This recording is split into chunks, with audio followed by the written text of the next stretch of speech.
dimanfaatkan sebagian orang untuk menyebarkan berita bohong, menyebarkan hoax atau terkait dengan informasi COVID-19. Kita akan ke kasus pertama pemirsa. Kominfo ini mengangkat pemberitaan yang beredar di media sosial itu. Berita hoax tentunya dapat merugikan dan menggemparkan masyarakat. Berita hoax. Seperti televisi dan radio masih menjadi pilihan masyarakat untuk mengonfirmasi. Assalamualaikum warahmatullahi wabarakatuh. Perkenalkan, kami dari kelompok 10 ingin menyampaikan tema dari kelompok kami. Digitalisasi membuat media sosial menjadi tempat semua orang bebas berbicara dan berbagai informasi. Namun muncul juga masalah seperti hoaks, ujaran kebencian, dan perilaku tidak sopan. Karena itu penting menerapkan nilai-nilai Pancasila agar pengguna media sosial tetap beretika dan membawa dampak positif. Selanjutnya, tujuan video ini dibuat, kami bertujuan untuk memahami pentingnya etika dalam menggunakan media sosial.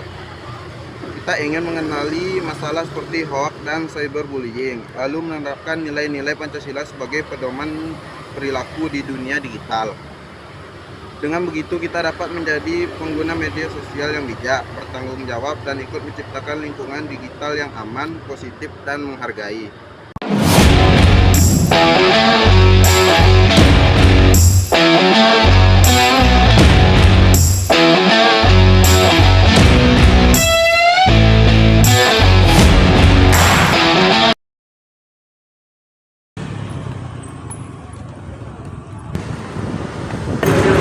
Assalamualaikum teman-teman, hari ini kelompok kami akan mengadakan video wawancara tentang digitalisasi beretika implementasi nilai Pancasila di era sosial. Ikuti video wawancara kelompok kami. Tentang apa wawancara kelompok kami? Yang pertama, apakah menurut abang apa itu etika dalam media sosial? Kalau media sosial itu seperti sopan, baik dan yang Pertanyaan kedua, seberapa sering abang menggunakan media sosial setiap hari? kalau biasanya 2 sampai 4 jam sehari cuma perlu. Ya, baik bang, terima kasih atas waktunya. Teman-teman, kita akan mencari 2 orang lagi untuk diwawancarai tentang dampak baik dan buruk digitalisasi beretika implementasi nilai Pancasila di era media sosial.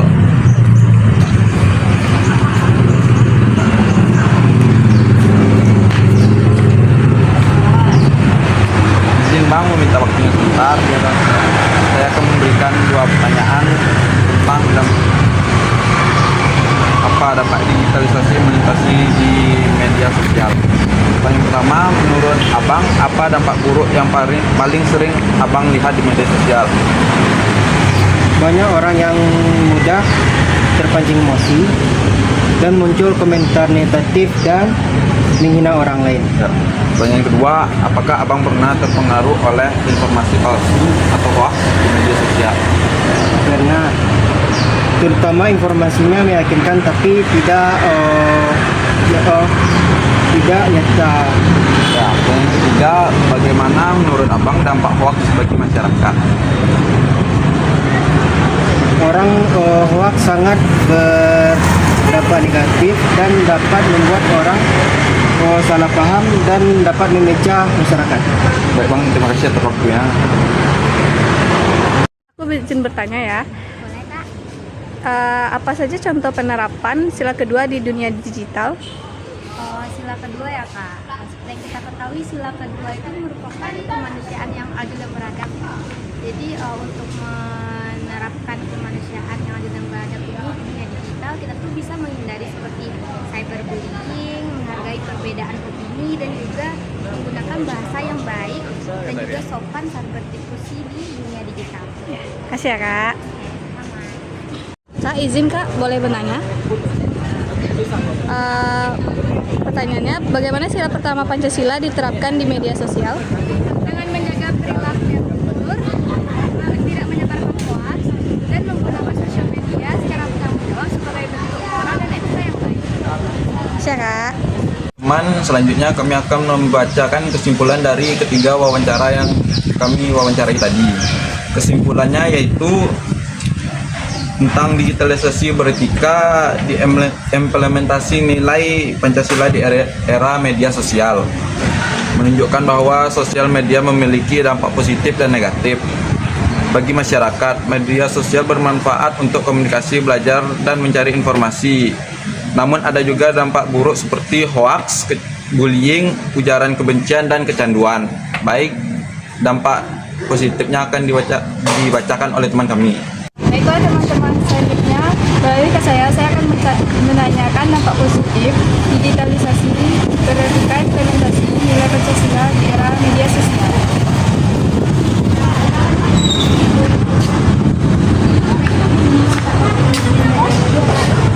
Kami ada